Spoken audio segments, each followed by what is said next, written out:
ప్రతి మనుష్యుడు తన్ను తాను పరీక్షించుకొనవలెను. అలాగు చేసి ఆ రొట్టెను తిని ఆ పాత్రలోనిది త్రాగవలెను.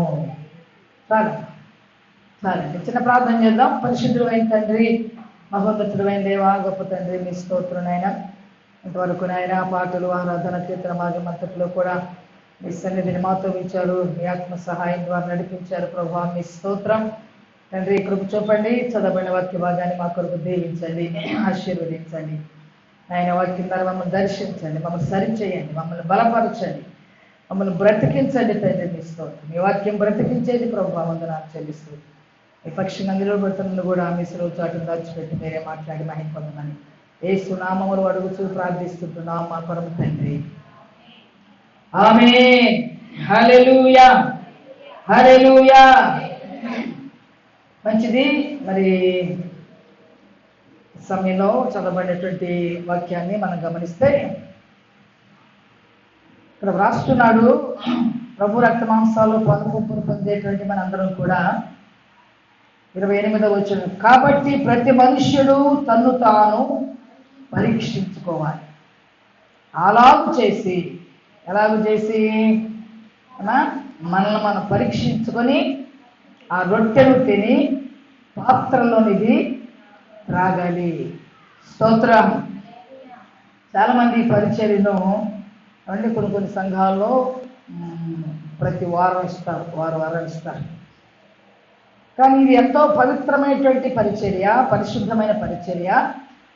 మనం ఎలా ఉన్నామో మనం పరిశీలన చేసుకోవాలి, పరీక్షించుకొని తినమంటున్నాడు అక్కడ. కాబట్టి ప్రతివాడు తను తాను పరీక్షించుకోనాలి.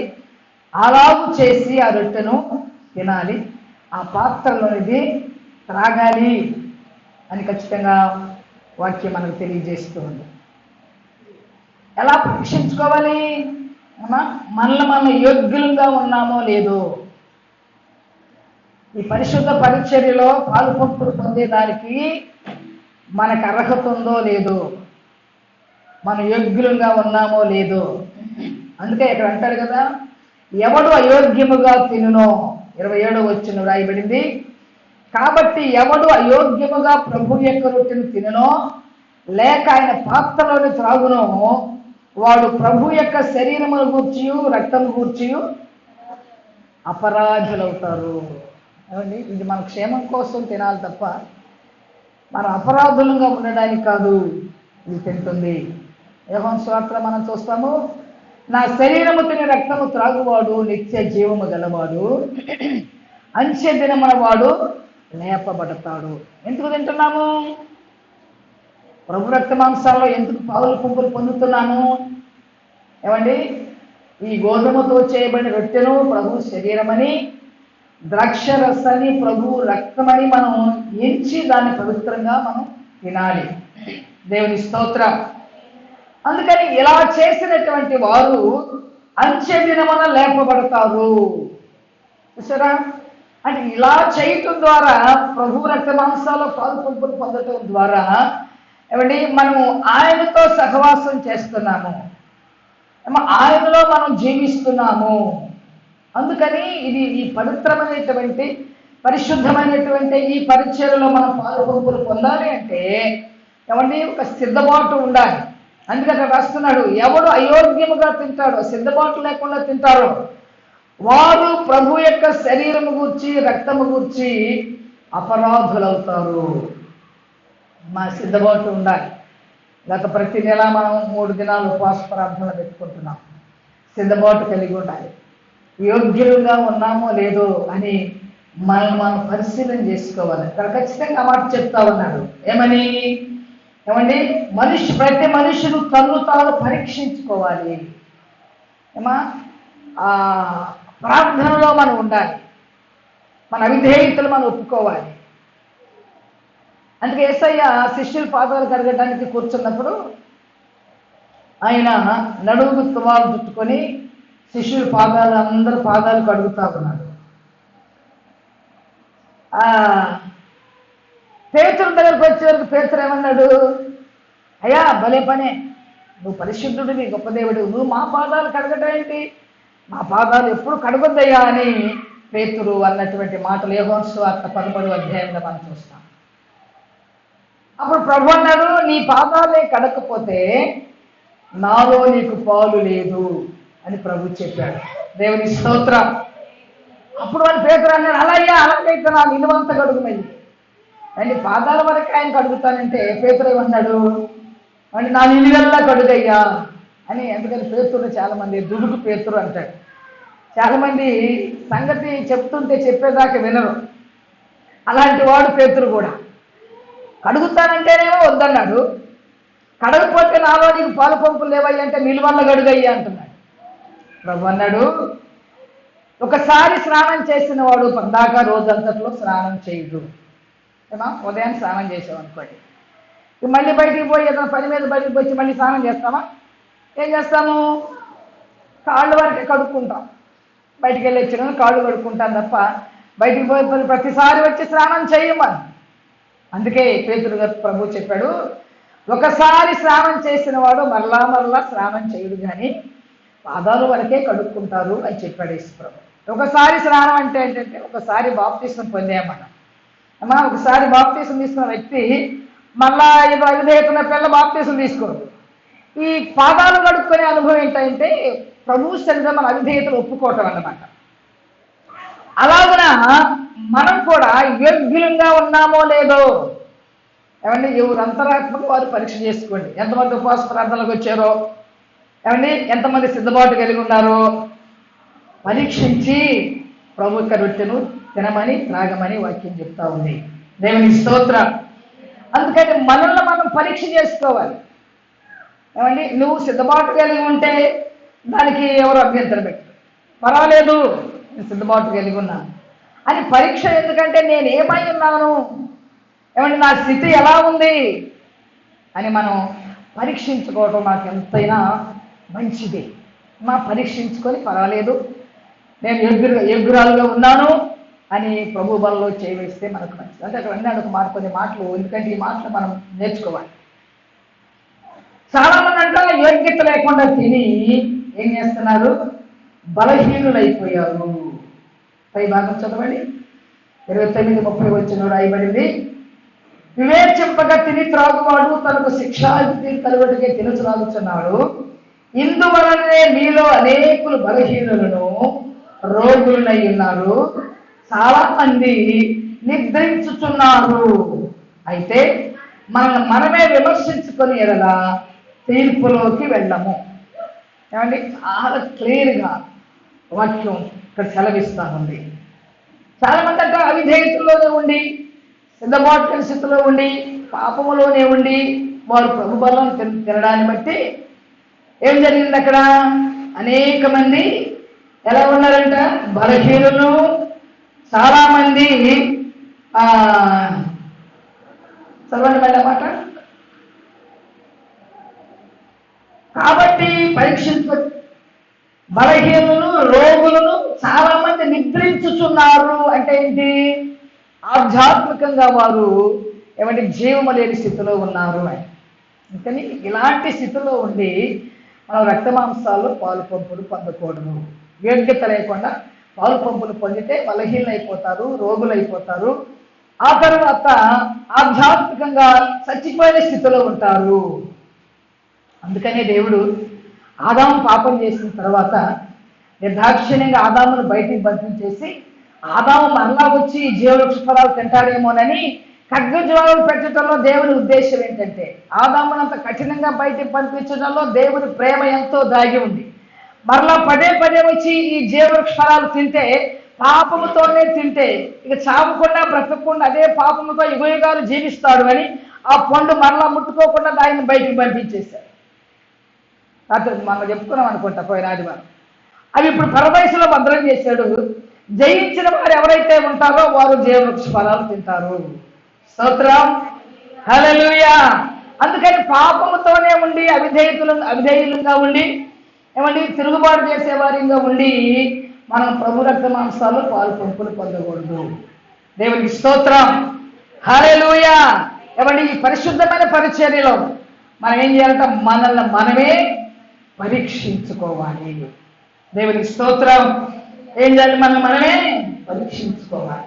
పరీక్షించుకున్నప్పుడు మనం తీర్పు పొందకపోవడము, తీర్పులోకి వెళ్లకుండా ఉంటాం. ఏముందిలే, ఏమండి ఇది రొట్టె కదా అని, ఏముందిలే ఇది ద్రాక్షారసమే కానీ అలా చేయకూడదు. అది రొట్టె ద్రాక్షారసమైనప్పటికీ ప్రభువే చెప్పాడు, ఇది నా శరీరము, ఏమండి ఇది నా రక్తమని దేవుడు చెప్పాడు. కనుక అది దేవుని శరీరం అనే మనం భయభక్తులు కలిగి దాన్ని దానిలో మనం చేయవేయాలి. ప్రభు రక్తమేనని మనం భయభక్తులతో ప్రభు బలలో చేయవేయాలి. దేవుని స్తోత్రం. హల్లెలూయా. చూడండి, వాక్యానికి మాట జ్ఞాపకం చేద్దాము. 139వ దావీదు కీర్తన, 139వ దావీదు కీర్తన 23వ వచనం చదవండి. 23వ వచనం. అమ్మా, దేవా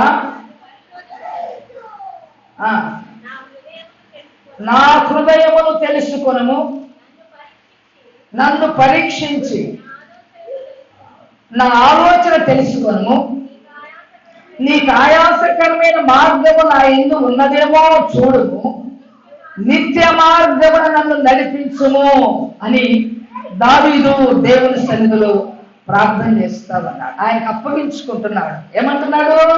దేవా నన్ను పరిశోధించి నా హృదయమును తెలుసుకో. దేవుడు తెలియదా? ఏమండి, మన హృదయాలు దేవునికి తెలుసు. ఏ పరిస్థితుల్లో మనం ఇక్కడున్నామో, ఎలాగ మనం ఇక్కడున్నామో అవన్నీ మనకు తెలుసు. దేవునికి స్తోత్రం. అవన్నీ దేవుడికి తెలుసు. మన అంతరంగాన్ని, ఏమండి, మనకు మాట నోటికి రాకమునిపే మన తలంపుని ఎరిగినటువంటి దేవుడు ఆయన. అలాంటి దేవుడి దగ్గర దావీదు ప్రార్థన చేస్తున్నాడు. దేవా నన్ను పరిశోధించిన హృదయమును తెలుసుకోయ్యా, ఇంకా ఏమైనా నా యందు నీకు ఆయాసకరమైన మార్గం ఏమైనా ఉన్నదేమో అని ఏమన్నాడు? నన్ను తెలుసుకో, నన్ను పరీక్షించయ్యా, నా ఆలోచనను తెలుసుకోనాయి, నీకు ఆయాసకరమైన మార్గం నాలో ఉండకుండా చేయి ప్రభువా అని తను తాను పరీక్షించుకుంటూ దేవునికి అప్పగించుకుంటాడు. దేవునికి స్తోత్రం. హల్లెలూయా, హల్లెలూయా. మనం చూచేటువంటి దేవుడు ఆయన, మన ఎరిగినటువంటి దేవుడు ఆయన, మన తలంపులు ఎరిగినటువంటి దేవుడు. అందుకని మనల్ని మనము పరీక్షించుకోవాలి, మనల్ని మనము యోగ్యులుగా చేసుకోవాలి. దేవుని స్తోత్రం. హల్లెలూయా, హల్లెలూయా. ఏం చేయాలి? మనల్ని మనమే యోగ్యులుగా చేసుకోవాలి. అయ్యా, నాలో ఇంకా ఏమైనా నీకు తెలియనటువంటి రహస్య పాపములు, అవిధేయతలు, ఏమండి, రక్షించబడిన తర్వాత మనం ఏం చేస్తాము?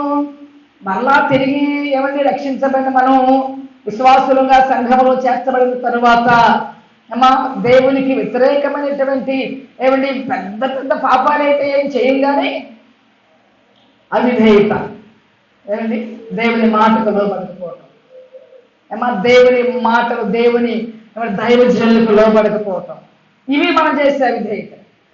ఇశ్రాయేలీయులు ఎందుకని కానానుకు వెళ్ళలేకపోయారు అని అంటే, వారు సడుక్కున్నారు మోషే మీద. సడుగుళ్ళు గొడుగుళ్ళు దేవుని రాజ్యాన్ని తీసుకుని వెళ్ళరు. పెద్ద పెద్ద పాపాలు, వ్యభిచారాలు, సినిమాలతో భయంకర పాపాలను విడిచిపెట్టుకుని ప్రభువులోకి వచ్చిన తర్వాత దేవునికి దూరం చేసేటువంటి పాపాలు ఏంటంటే, సణుక్కుని గొడుక్కుని ఇశ్రాయేలీయులు పరలోకానికి వెళ్ళలేకపోయారు.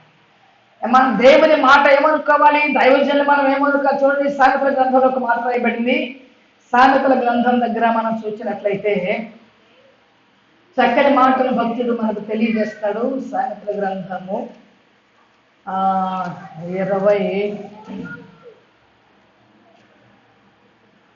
25వ అధ్యాయం 12వ వచనం చదవండి. 12వ వచనం. బంగారు కర్ణభూషణ మెట్టిదో, అపరంజి ఆభరణ మెట్టిదో, వినువాని చెవికి జ్ఞానము గల ఉపదేశకుడు అట్టివాడు. చూసారా, ఇంత చక్కని మాట ఇక్కడ రాస్తున్నాడు. ఏంటంట? బంగారు కర్ణభూషణం కంటే, అపరంజి ఆభరణం కంటే, వినేవాడి చెవిని కంట, జ్ఞానం కలిగి వినేవాడి కంట ఉపదేశకుడు అట్టివాడు. చూసారా, మాటలు చెప్పేటువంటి వారు, దైవజనుల్ని, నీకు వాక్యాన్ని బోధించేటువంటి వారిని ఏమన్నాడు అక్కడ? బంగారు కర్ణభూషణము కంటే అపరంజి ఆభరణము కంటే కూడా విలువాని చెవికి జ్ఞానము గల ఉపదేశకుడు అతివాడు. అది మనం ప్రభువులోకి వచ్చిన తర్వాత మనం చేసే అవిధేయతలు ఏమిటాయంటే, క్రమంగా దేవుని సన్నిధికి రాలేము. ఏమండి ఏదో విసుగుదల ప్రార్థన గ్రామంటే ఏమండి నేను సచ్చి చెడి ఎంతో చేసుకొని నేను కనీసం రెస్ట్ కూడా తీసుకున్నా ప్రార్థన, అది బాధ్యత. దేవుడు అప్పగించిన పనికి మనం నమ్మకంగా ఉండవలసినటువంటి బాధ్యత. దేవునికి స్తోత్రం, హల్లెలూయా. అది ఏంటంటే విసుగుదల ఏం ప్రార్థన అన్నట్లుగా. ఏమండి ఇవన్నీ కూడా మనం చేసే అవిధేయతలు. అక్కడ ఒక మాట సమూయేలు గ్రంథంలో చూడండి. సమూయేలు గ్రంథంలో ఒక మాట, మొట్టమొదటి సమూయేలు 15వ అధ్యాయం దగ్గర ఒక మాటను మనం చూస్తాము. 15వ అధ్యాయం దగ్గర ఇక్కడ సౌలు ఏం చేశాడంటే, దేవుని మాట వినకుండా సమూయేలు ప్రార్థన చేసి పంపించాడు. ఏమని? అమాలేకీయులందరినీ, శత్రుశేషం రుణశేషం ఉండకూడదంట. అందుకని అమాలేకీయులందరినీ సంహరించి రమ్మంటే సౌలు ఇక్కడ దేవుని మాటకు తిరుగుబాటు చేసి చేసిన పాపాన్ని కప్పుకోవడానికి అనేకమైన అబద్ధాలు ఆడి సౌలు తన సింహాసనాన్ని పోగొట్టుకున్నాడు. దేవునికి స్తోత్రం. అందుకే ఒక చక్కని మాట ప్రభు అక్కడ తెలియజేస్తాడు. 15వ అధ్యాయం 21వ వచనం చదవండి. 22వ వచనం 22. అందుకు సమూయేలు తను సెలవిచ్చిన ఆజ్ఞను ఒకడు గైకొనుట వలన యెహోవా సంతోషించినట్లు ఒకడు దహన బలులను అర్పించుట వలన ఆయన సంతోషించున. ఆలోచించము, బలులు అర్పించుట కంటే ఆజ్ఞను గైకొనుటయు పొట్టేల క్రొవ్వు అర్పించుట కంటే మాట వినుటయు శ్రేష్టము. ఏది శ్రేష్టం దేవుని దృష్టికి? ఏమా ఆయన సంతోషించడానికి ఇక్కడ అంటాడు, ఆయన సంతోషించినట్లు యెహోవా సంతోషించినప్పుడు దహన బలులు అర్పిస్తే ఆయన సంతోషించడు. ఆలోచించము, బలుల కంటే ఎవరి దహన బలు అర్పించడం కంటే ఆయన మాట వినటం ఎంతో శ్రేష్టము. దేవునికి స్తోత్రం. చూసారంటే సౌలు చేసిన పెద్ద పాపం మనకు పాపంగా కనబడదు. దేవుని మాట వినకపోవటమే పాపం. ఆజ్ఞాతిక్రమమే పాపం. ఏది పాపం చెప్పండి? దేవుడు చెప్పిన మాట మనం ఉల్లంఘించటమే అది పాపం అని వాక్యం మనకు స్పష్టంగా తెలియజేస్తుంది. అందుకని అక్కడికి ఒక మాట కూడా రాయబడి చూడండి. దాని తర్వాత 23వ వచనం కూడా, తిరుగుబాటు చేయుట సోది చెప్పుటయను పాపముతో సమానము. చూసారా? తిరుగుబాటు ఎంత పాపం అంట? సోది చెప్పించుకుంటారే. వాళ్ళని చూసి మనం అనుకుంటాం ఇదేం సోది చెప్పించుకుంటే ఆమె చూసి నవ్వుతాను కదండి. మనం తిరుగుబాటు చేస్తున్నాం కాబట్టి వాళ్ళతో మనం సమానమని వాక్యం చెప్తాము. కనుక సౌలు మాట వినకపోవటాన్ని బట్టి ఏదో బరువు అర్పిద్దాంలే, ఎవరి తీసుకొచ్చిన మంచి ఎడ్లను గొర్రెలను దయా మీకే బలిపటాన్ని తీసుకొచ్చాను అని సౌలు అబద్ధమాడాడు. దేవునికి స్తోత్రం. అందుకని వెంటనే దేవుడు తన ఇచ్చినటువంటి ఆ సింహాసనాన్ని ఆయన తీసివేసినట్లుగా వాక్యంలో మనం చూస్తా ఉన్నాం. దేవునికి స్తోత్రం. అందుకని ఏమండి మనం చేసే పాపాలు ఏమిటి? ఏమండి మాట వినం, లోపడం. అందుకే ఏమండి కర్ణభూషణం కంటే ఏమండి బంగారు మరి దాని వస్తువు కంటే కూడా వినువాని చెవికి బోధించేటువంటి బోధకుడు అట్టి వాడు అని వాక్యం తెలియజేస్తా ఉంది. మనకి ఎంత శ్రేష్టమైన మాటలు మనం వింటున్నామో.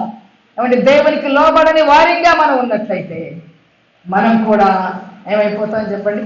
అందుకే మనల్ని మనమే పరీక్షించుకోవాలి. భక్తుడు దావీదు అంటున్నాడు, నీకు ఆయాసకరమైన మార్గము నా యందు ఉన్నదేమో ప్రభువా, ఆలోచించి నన్ను చూడయ్యా, నన్ను పరిశీలన చేయ్యా, నేను ఎక్కడ దారి తప్పిపోతున్నాను పరిశీలన చేయ్యా అని ఏంటి మాటలు దేవుని సన్నిధికి వస్తుంది. దేవుని మాటలు వినడానికి, దేవుని వాక్యానుసారంగా జీవించడానికి, దేవుని శిక్షలో పెంచబడటానికి మనం దేవుని సన్నిధికి వస్తున్నాం. ఏమండి ఎందుకు ఈ ప్రయాస? ఏమండి ఎందుకు ఈ ప్రయాస అంతా మనం పడుతున్నాము అని అంటే, రేపు దేవుని రాజ్యములో మనం ఉండాలి. దేవుని రాజ్యాన్ని సంపాదించుకోవాలి. దేవుని రాజ్యాన్ని సంపాదించుకోవటానికి. లేకపోతే ఏమంటే ఈ లోకంలో ఈ బ్రతుకు మనకి పెద్ద ఇంపార్టెంట్ ఏం కాదు. ఈ యొక్క జీవితంలో దేవుని రాజ్యాన్ని కట్టేవారిగా మనం ఉంటూ, అనేకుల్ని దేవుని రాజ్య వ్యాప్తి కొరకు సిద్ధపరిచేవారిగా మనం ఉంటూ, మనతో పాటు కొన్ని ఆత్మలను దేవుని సన్నిధికి తీసుకుని వెళ్ళడానికి, మనం కూడా దేవుని రాజ్యంలో స్థానం కలిగిన వారిగా ఉండడానికి. ఊరికనే రావట్లేదు. మనం ఎందుకు వస్తున్నాం ప్రార్థనకి, ఎందుకు బాప్తీసం తీసుకున్నాం, ఏమంటే ఎందుకు సంఘంలో చేర్చబడి మనం జీవిస్తున్నామనంటే ఆ రాజ్యాన్ని మనం పోగొట్టుకోకూడదు. దేవుని స్తోత్రం, హల్లెలూయా. దేవుని రాజ్యంలో యుగాలు జీవించడానికి ఈ ప్రయాసంతా మరి ఖచ్చితమైనటువంటి ఏ మాటలు, ఖచ్చితమైన బోధ ఎందుకు మనం వినాలి, లోబడాలి అని అంటే దీని ద్వారా మనం బలపరచబడి దేవుని రాజ్యంలో ఉండడానికి. అందుకని నా యందు నీకు ఆయాసకరమైన మార్గం ఏమైనా ఉన్నదేమో నన్ను పరిశోధన చెయ్యయ్యా, నన్ను పరీక్షించయ్యా. దావీదంటాడు, అయ్యా ఏ చిన్న పాపము నన్ను ఏలకూడదు, ఏ పాపం నా మీద ప్రభుత్వం చేయకూడదు అని దావీదు దేవుని సన్నిధిలో ప్రార్థించిన వాడుగా దావీదు జీవితంలో మనం చూస్తాం. ఏమండి, పాపం మన మీద ప్రభుత్వం చేయకూడదు. అది మన కాళ్ళ కింద ఉండాలి తప్ప, మనం దాన్ని జయించిన వారిగా ఉండాలి తప్ప, ఏమండి పాపం మన మీద ప్రభుత్వం చేయకూడదు. దేవుని స్తోత్రం, హల్లెలూయా, హల్లెలూయా. అందుకనే మనల్ని మనం ఏం చేయాలి చెప్పండి? పరిశీలన చేసుకోవాలి, పరీక్షించుకోవాలి. పరీక్షించుకొని పర్వాలేదు, నేను ప్రభు బలలో చేయవేయడానికి యోగ్యురాలని అనేటువంటి ధైర్యంతో ప్రభు యొక్క ఏమని రక్త మాంసాలు మనం పొందాలని వాక్యం మనకు స్పష్టంగా తెలియజేస్తుంది. దేవుని స్తోత్రం. ఎన్నో పెద్ద పెద్ద పాపాలు విడిచిపెట్టి వచ్చిన మన ఆత్మీయ జీవితానికి అడ్డుపడే ఇక చిన్న చిన్న నలకల లాంటి అవిధేయతల తిరుగుబాటులను మనం విడిచిపెట్టుకొని దేవుని సన్నిధిలో ఏమండి ప్రభు సన్నిధిలో ఆనందించేటువంటి వారిగా, ప్రభు సన్నిధిలో ఆయన్ని బట్టి సంతోషించే వారిగా మనం ఉండడానికి ఏమండి ప్రభు సన్నిధిలో మనల్ని మనం సమర్పించుకోవాలి. సమర్పణ కలిగినటువంటి జీవితాన్ని మనం కలిగిన వారిగా మనం ఉండాలి. కాబట్టి సంఘాన్ని ఏమండి ప్రభువు చూస్తున్నటువంటి దేవుడు, ఆయన చూస్తున్నాడు మనల్ని. మనం చూస్తున్నాడు ఆయన. పరమగీత గ్రంథంలో ఒక మాట చూస్తాము, 8వ అధ్యాయము 5వ వచనం చూడండి. పరమగీతం 8వ అధ్యాయం 5వ వచనంలో ఒక మాట రాయబడింది. 8వ అధ్యాయం 5వ వచనం. పరమగీతం కనపడిందా? ప్రసంగి తర్వాత 8వ అధ్యాయం 5వ వచనం. తన ప్రియుని మీద ఆనుకొని అరణ్య మార్గమున వచ్చునది ఎవరు అని మనం చూస్తాం. ఎవరి మీద ఆనుకుంది సంఘం? తన ప్రియుని మీద మనం ఆనుకోవాలి. మన ప్రియుడైనటువంటి యేసయ్య మీద మనం ఆనుకోవాలి. అది అందుకని ప్రభు మనం చూస్తున్నాడు. ఆయన అంటాడు, తన ప్రియుని మీద ఆనుకొని అరణ్య మార్గంలో గుండా వచ్చున్నది ఈమె ఎవరు అని ప్రభు తెలియజేస్తా ఉన్నాడు. దేవుని స్తోత్రం. అరణ్య మార్గం అంటే లోకంలో అనేకమైన సమస్య. ఏమండి, ఇశ్రాయేలీయులు అరణ్యంలో 40 సంవత్సరాలు నడిచారు. అలాగే మనం కూడా ఈ లోకం అనేటువంటి అరణ్యంలో మనం ప్రభువు మీద ఆనుకొని జీవిస్తున్న పరిస్థితిని ఆయన చూస్తున్నటువంటి దేవుడు. దేవుని స్తోత్రం. ఏమండి, అరణ్యం అంటే ఏంటి? ఏమండి, అరణ్యం అంటే ఏమండి ఎన్నో ఇబ్బందులు ఉంటాయి. అరణ్యం అంటే అన్ని వసతులు మనకు అందుబాటులో ఉండవు. అరణ్యం అంటే క్రూర జంతువులు ఉంటాయి. అరణ్యం అంటే హాని కలిగించే ఎన్నో ఉంటాయి. కనుక మన యాత్ర కూడా అలాంటిది. అలాంటి యాత్రలో మనం ఎవరి మీద ఆనుకోవాలి? మన ప్రియుడైనటువంటి యేసయ్య మీద మనం ఆనుకోవాలి. దేవునికి స్తోత్రం, హల్లెలూయా. అందుకని తన ప్రియుని మీద ఆనుకొని అరణ్యంలో గుండా వస్తున్న ఈమె ఎవరు అని ప్రభు మనం చూస్తా ఉన్నారు. అరణ్యంలో మన విశ్వాసాన్ని కాపాడుకొని అరణ్యంలో అనేక సమస్యల్లో గుండా కొట్టబడుతూ ప్రయాణం చేస్తున్న మనల్ని ప్రభు చూస్తా ఉన్నాడు. దేవునికి స్తోత్రం, హల్లెలూయా, హల్లెలూయా. అందుకని మనల్ని మనము పరీక్షించుకోమని వాక్యం తెలియజేస్తా ఉంది. యోబు గ్రంథం 27వ అధ్యాయం దగ్గర ఒక మాట చదివి నేను ముగిస్తాను. యోబు గ్రంథం 27వ అధ్యాయం 5వ వచనంలో ఒక మాట రాయబడింది చూడండి. యోబు గ్రంథము 27:5.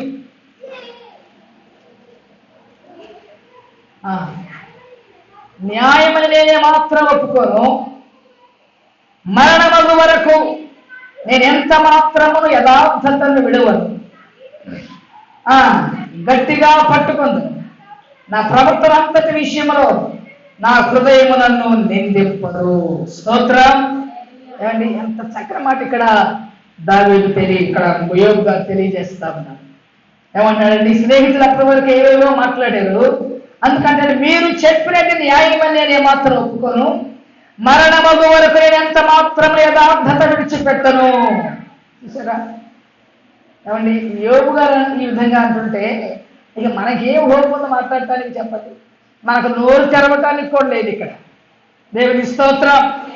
అమ్మా, ఎలాంటి పరిస్థితుల్లో ఎంతగా శోధించబడి యోబు గారు ఈ మాటలు చెప్తున్నారంటే, నేను మరణమగు వరకు ఎంత మాత్రం యథార్థతను విడిచిపెట్టను, నా నీతిని గట్టిగా పట్టుకుంటా. ఏం చేయాలి? మన రక్షణ మనం గట్టిగా పట్టుకోవాలి. ఎందుకంటే దొంగిలించేవాడు, అపవాది, సిగ్గుమాలినవాడు, ఏమండి, అపవాది ఒకడు ఉన్నాడు కాబట్టి మనం మన నీతిని గట్టిగా, మన రక్షణ గట్టిగా మనం పట్టుకోవాలి. అందుకని అంటున్నాడు, నా నీతిని విడువకు గట్టిగా పట్టుకుంటాను, ఆ యథార్థత అంతటి విషయంలో నా హృదయం నన్ను నిందింపదు. స్తోత్రం. హల్లెలూయా. మన మనస్సాక్షి మనల్ని ధైర్యపరిస్తే ఏమాత్రం కూడా బాధలేదు. అందుకంటాడు, నేను నా నీతిని, నా ప్రవర్తన అంతటి విషయం నా హృదయం నన్ను నిందించదు. అందుకే ఆయన చెప్పాడు, నేను వెళ్ళే మార్గము నా దేవునికే తెలుసు కాబట్టి శోధించబడిన తరువాత నేను సువర్ణంగా మార్చబడతాను అని యోబు గారు చెప్పారు. స్తోత్ర. ఏమండి, శ్రమలు వచ్చినాయి అనుకోండి, నిజంగా మనం యథార్థంగా ఉంటే భయపడం. తప్పు చేసి మనం శోధించబడితే భయపడతాం. అందుకే ఆయన అన్నాడు, నేను శోధించబడుతున్నాను, నా మార్గం ఏంటో బాగానే ఉంది, నా మార్గం ఏంటో నాకు తెలుసు కాబట్టి శోధించబడిన తర్వాత నన్ను సువర్ణంగా చేయటానికి ఆయన నన్ను శోధిస్తున్నాడు అనే విషయాన్ని యోబు గారు తెలుసుకున్నాడు. దేవునికి స్తోత్రం. అందుకని మన హృదయం మనం నిందించకూడదు. అంత ధైర్యాన్ని భక్తి జీవితంలో మనం కలిగిన వారిగా దేవుని కోసం జీవించాలని చెప్పి వాక్యం మనకు తెలియజేస్తుంది. అందుకని మనల్ని మనం పరీక్ష చేసుకోవాలి, మన జీవితాన్ని మనం పరిశీలన చేసుకోవాలి. తను తాను పరీక్షించుకుని వాడు తీర్పులోకి వెళ్ళడు అని చూస్తాం. ఇంకొక మాట కూడా ఆ భాగంలో రాయబడింది. కొన్ని రాసిన పత్రిక అంటాడు, నా శరీరముతి రక్తం త్రాగువాడు, ఆ మాట చదవండి ఒక మాట. కొన్ని రాసిన మొట్టమొదటి పత్రిక 11వ అధ్యాయం దగ్గర అంటాడు, అలాంటి వారు ఒక పని ఇచ్చాడు వాళ్ళకి దేవుడు. అక్కడ ఒక పని పెట్టాడు. ఏంటి ఆ పని? ఏం పని పెట్టాడు తెలుసా దేవుడు అక్కడ? హల్లెలూయా. స్తోత్ర స్తోత్ర స్తోత్ర. ఈ రొట్టెని తిరిగి పాత్రలో త్రాగునప్పుడెల్లా మీ ప్రభు వచ్చు వరకు ఆయన మరణమును ప్రచురించే వారిగా ఉండాలి. ఏం చేయాలి మనం? ఈ రొట్టె తిని త్రాగి చక్కగా మూడు దుడుచుకొని ఇంట్లో కూర్చోమని వాక్యం చెబుతుంది. ఏం చేయాలంట? దేవుని గూర్చి ప్రకటించాలి నువ్వు. దేవుని స్తోత్రం. హల్లెలూయా. ఏమన్నాడు? ఆయన వచ్చే వరకు ఆయన మరణాన్ని ప్రచురించే వారిగా ఉండాలి. అందుకని నేను ఎప్పుడు మీకు జ్ఞాపకం చేస్తానే ఉంటాను, కొత్త మాటలు చెప్పట్లేదు. మనం ఎలాంటి వారో మనం ఎరిగి ఉండాలి. ఏమండి, లోకంలో ఏమండి మారు మనసు లేకుండా తిని ఇష్టానుసారంగా తిరిగే వాళ్ళతో వారి లాంటి వాళ్ళని కాదు మనం. ఆయన ప్రభు రక్త మాంసాలు పాలు పొంగులు పొందే మనం ఒక శ్రేష్టమైన ప్రజలు, దేవుడికి ఇష్టమైన ప్రజలు. నువ్వు సులకం చేసుకోబాక, నేనేం చేయలేను, నాదేముందులో ఏదో వెళ్ళి కాసేపు కూర్చొని వస్తాను అనుకోవటానికి కాదు. రక్త మాంసాలు పాలు పొంగులు పొందేటువంటి నీవు ఒక యోగ్యత కలిగిన వ్యక్తిని. క్రీస్తు మరణాన్ని గురించి నువ్వు ప్రచురించవలసిన బాధ్యత నీ మీద పెట్టాను యేసయ్య. దేవుని స్తోత్రం. ఏమండి, ప్రభు నీ కోసం చనిపోయాడండి, లేకపోతే ప్రభు నీ పక్షంగా చేస్తున్న కార్యాలను ఇతరులకు ప్రచురించే వారిగా ఉండాలి. ప్రభు మరణాన్ని గురించి ఏమండి మనం తెలియజేసే వారిగా మన లోకంలో ఉండాలి. అది ప్రభు రక్త మాంసాలు పాలు పొంగులు పొందేటువంటి మనము నేను రక్షణ పొందాను, నా వరక నేను సరిపోతుందనే అనుకోవటానికి కాదు, కానీ దేవుని గురించి నువ్వు చెప్పాలి. దేవుని స్తోత్రం. అలాంటి గొప్ప పనిని దేవుడు మన మీద పెట్టాడు. కాబట్టి ఆ విధంగా దేవుడు మనకిచ్చిన బాధ్యతలన్నీ కూడా పరిచర్య పట్ల, నీ వ్యక్తిగత జీవితం పట్ల గుర్తెరిగిన వారిగా ఉంది దాన్ని జరిగించే వారిగా మనం ఉండడానికి ఏమండి ప్రభువులో మన శక్తిని కలిగి ఉండాలి. ఏమండి ప్రార్థన అనుభవం కలిగి ఉండాలి. మా సంఘము ప్రార్థించేదిగా ఉండాలి. ఎలా ఉండాలి సంఘం చెప్పండి? సంఘము ప్రార్థించే సంఘంగా ఉండాలి. దేవుని కోసం ప్రయాసపడే సంఘంగా ఉండాలి. ప్రభు రక్త మాంసాలు పాలు పొందుతున్న నీవు సంఘములో ఒక బలమైన వ్యక్తివి అనే విషయాన్ని మర్చిపోకూడదు. కాబట్టి అర్థం పర్థం లేకుండా ప్రభు రక్త మాంసాలను తీసుకోకూడదు.